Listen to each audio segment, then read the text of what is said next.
Hello, this is Ernie again, and this video is a continuation of my most previous video when I compared to the Christianity of today with Christianity back in 325 AD. Well, in this video, we're going to take a look at what Christianity looked like a few centuries later, both in 553 and then in 1139 AD. So let's dive right in. Looking at Christianity in 553 AD, we still see a single Christian church, which fought off many heresies at the time who believed all sorts of falsehoods. This one holy Catholic and Apostolic Church believed as the church did in 325 AD, but they also added a few additional beliefs: the two natures of Christ, and Mary, Mother of God, and Mary, ever Virgin. If you wanted to be a Christian, you either agreed with these teachings of the one holy Catholic Apostolic Church, or you weren't considered a Christian. Simple as that. There were no other Christian options. So the question is, would you have been considered a Christian in 553 AD? Are these beliefs that you see here what you believe today? As a Catholic, you can say yes. As a Protestant, unfortunately, that would be a no. You would have been labeled a heretic. Sorry. As for the Bible, by this time the canon was finalized by three separate regional councils in the late 4th century to include 27 books in the New Testament and 46 books in the Old Testament, or 73 books in total. The same number of books in a Catholic Bible today. And these 73 books were translated into the common language of the people at the time, Latin. This Bible was completed in the early 5th century and by 553 called the Vulgate. This 73-book Bible became the only Bible of the church for the next 1,000 years. The Bible they used in 553 AD is the Bible you use as a Catholic today. Again, not so for the Protestants, as they removed 7 books.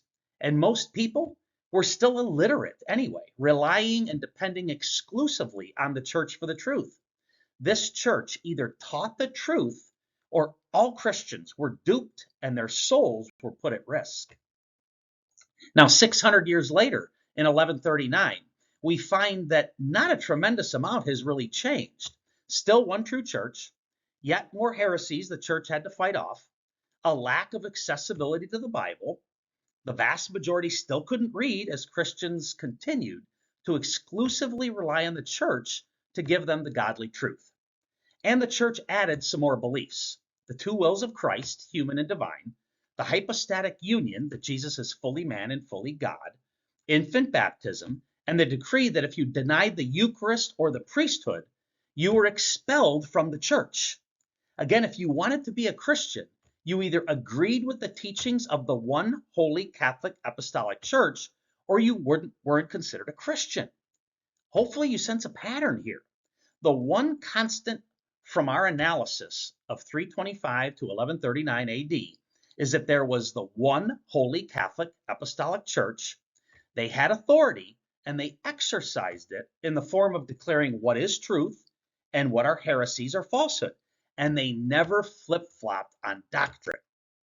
So what does all this mean, and why is it important? Well, as Catholics, many of us have our faith questioned by family, friends, or society in general. Maybe we even have doubts in our own mind. What I want to leave you with is a confidence that you are following Jesus in his one true church.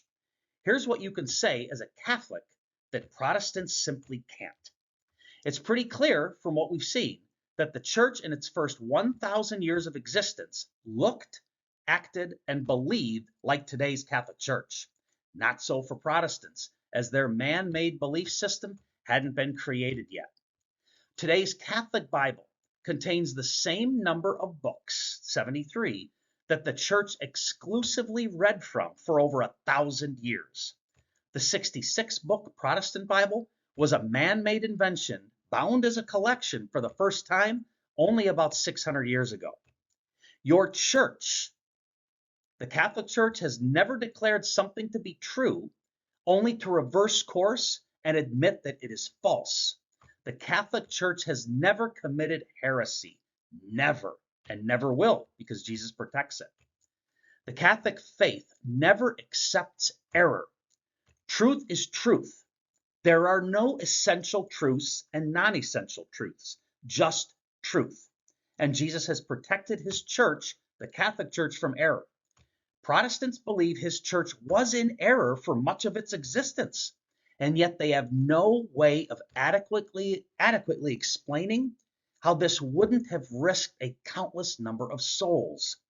Catholics believe all souls are equally important, and that's why truth today is just as important as truth yesterday. So be confident in your Catholic faith. Study it. Learn more about it. Stay close to Jesus and his church, and may God bless you on your faith journey.